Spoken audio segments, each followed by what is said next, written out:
Good evening. Daniel, I mean, you have been now exposed after so many years to shipping. We almost made you an expert. Reality is shipping is an industry we generally people forget about. We are the plumbing of the trade. And it's good when they don't know us, because then it means it works. Be on the cover of The Economist, right? This is bad news, right? This is very bad news.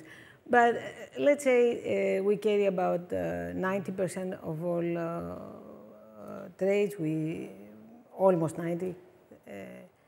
And it is the most efficient way. It's about supply and demand, it's about efficiencies.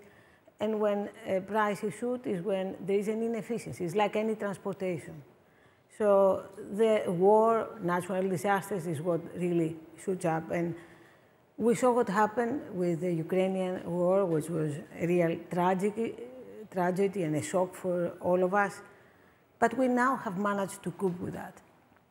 Basically, we managed in a rather short time. It's almost, what I will say is the third winter.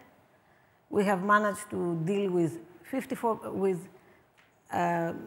all the commodities, like Europe was importing 54% of all gas from Russia. And we effectively solved it with money, with effort, but it was solved. I mean, we have new storage capacity for LNG, we have regasification projects. You will see in 2024 we will have 34% more ability to import more LNG than in 2021.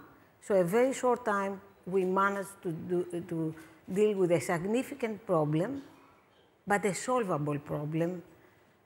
And the same with oil, with grains. Now we are seeing the Red Sea. Yes, it's a problem, but again, it's a solvable problem. You have a 10%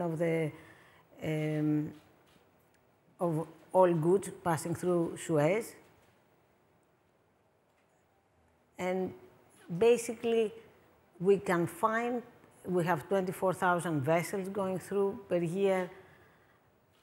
And with the Houthis and the Red Sea and the attacks in the Red Sea, we can find a way, because it's about 10 days more traveling around Africa, let's say 30% more longer trips if you take it on extended trips.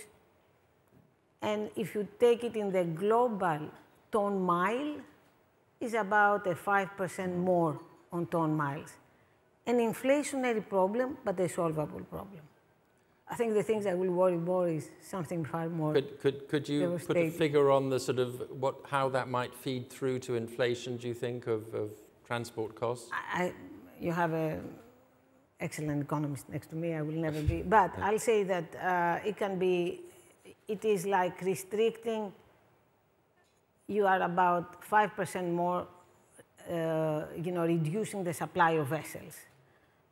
It can have a 10, 20%. It's not as severe as what we experienced after the pandemic, where the need for goods was such immense and the supply chain had disrupted.